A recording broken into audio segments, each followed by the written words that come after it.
The Bell Maker's Promise, Germany, 1542. In the year 1542, when the Holy Roman Empire was stitched together by cobblestone roads and church bells ruled the rhythm of daily life, the small German town of Rothenburg ob der Tauber stood quietly beneath timbered roofs and watchful towers. Matthias Keller was a bell maker's apprentice, his hands always dusted with bronze and soot. By dawn, he worked the forge, and by evening, he listened to the bells he helped shape echo across the valley. Deep, solemn sounds meant to summon prayer, warn of fire, or mark the passing of a soul. Across the market square lived Anna Vogel, the daughter of a cloth merchant.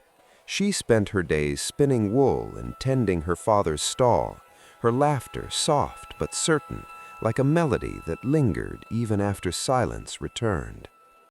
They first met by chance. One autumn morning, as the town prepared for the feast of St. Michael, Anna dropped a bundle of dyed linen near the bell foundry. Matthias picked it up before the dust could stain it. "You've saved my father a day's anger," she said, smiling. "And you've saved me from another lecture on carelessness," he replied. From that moment, their paths crossed often, at the well, during Mass, beneath the linden tree near the city wall. But love in the 16th century was not simple.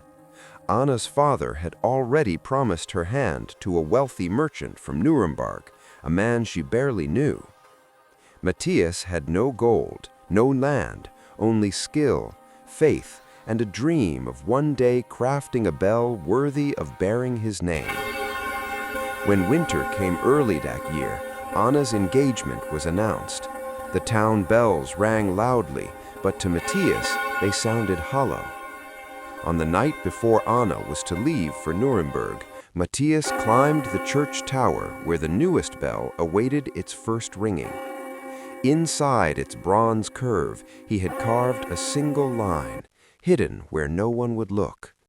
"What is shaped by fire endures." Anna found him there, wrapped in a wool cloak, her breath misting the cold air. "I did not choose this," she said softly. "I know," Matthias replied, "but love does not demand possession, only truth." They stood in silence until dawn. When the bell rang for the first time, its sound was fuller than any before it, deep, steady, unforgettable. Anna left the town that day. Years later, long after wars and reforms reshaped Germany, travelers spoke of a bell in Rothenburg whose sound carried farther than the others. Some said it rang with longing, others said with hope. And though Matthias never married and Anna never returned, their love remained, cast in bronze, preserved in sound, echoing through centuries.